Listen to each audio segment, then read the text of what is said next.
Hello guys, नमस्कार। आज यस्तो चिसो मौसम छ अनि बिहानभरि सुत्यो के खाने भनेर अनि आज चाहिँ घरमै बनाएर चिकन रोस्ट बनाएर खाने भन्ने प्लान छ। अब यसलाई म म्यारिनेट कसरी बनाउने भनेर मेरो रेसिपी देखाउँछु ल तपाईहरुलाई। बाहिरतिर चाहिँ खाना त मिठो हुन्छ तर धेरै के हालेको हुन्छ क्या। अब हामीले यहाँ चाहिँ तेल पकाइरहेको चिसो बारी परेछ।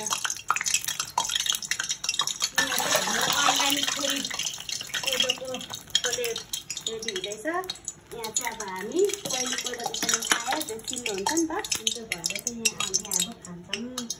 अब हामीलाई यहाँ के चाहिन्छ, थोरै बेसार राख्ने, थोरै अर्ग्यानिक खोर्सानीको धुलो अनि 1-2 दाना जति अजिना मर्चा अनि थोरै, अब तपाईँहरूले चाहिँ चटनीमा लाउँदा पनि हुन्छ, यसको टेस्ट मन पर्नेले चाहिँ 2-4 वटा टिम्बुर अनि त्यस पछाडि अब टिम्बुर, त्यस पछाडि चाहिने मात्रा जति अब सल्ट त चाहिहाल्यो हैन, नुन। अनि त्यस पछाडि हामीलाई के चाहिन्छ भने सबैभन्दा चाहिँ लसुन, अदुवा र जिराको पेस्ट के। यो चाहिँ अब पुरै लगाउँ भनेदेखि चाहिँ हुन्छ नि त, चोक्टर हुन्छ। यसलाई चाहिँ यसरी गरेर झोल मात्रै लाउने अनि झोल मात्रै यसरी मिचेर लाउने। यो चाहिँ लसुन, अदुवा र जिरा है, आफैले त्यहाँ ढुङ्गामा कुटेको, मिक्सरहरूमा कुटेको त्यो स्वाद आउँदैन क्या, त्यही भएर यस्तो गर्ने। यसरी लगाउने अनि अब यसको चाहिने मात्रा जति लाउने। अब हामीले चाहिँ यो धेरै, अब हामी त थोरै छौँ नि त, 2-3 जना छौँ, त्यही भएर 2 केजीको मात्रै बनाउनु लागेको छौँ। अब त्यसमा चाहिँ एउटा अन्डा लाउने,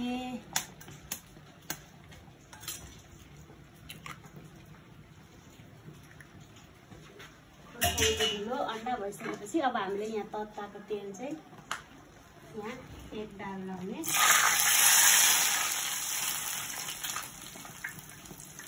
लगाइसकेपछि अब यसलाई मोलेर तारिसकेपछि चट्ट भएपछि लास्टमा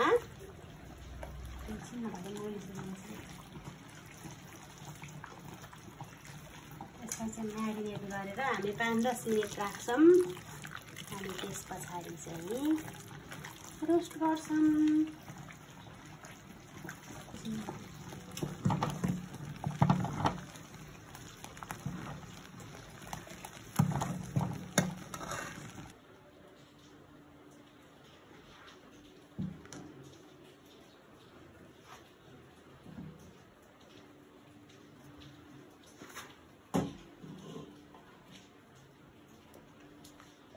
अब हामीले 15 मिनट जति फ्रिजमा राखिसक्यौँ। अब यसलाई निकालेर हामी तार्छौँ।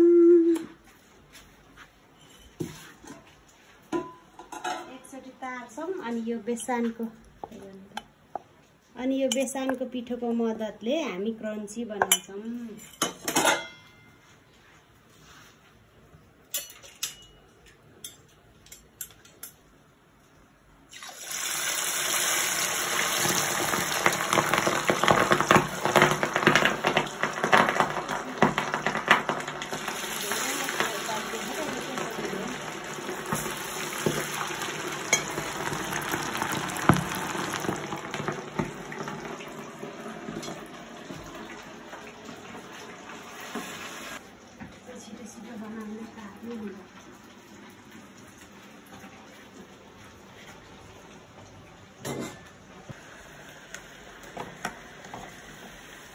यो चाहिँ अब हामीले एकचोटि तारेर झुकेको छौँ।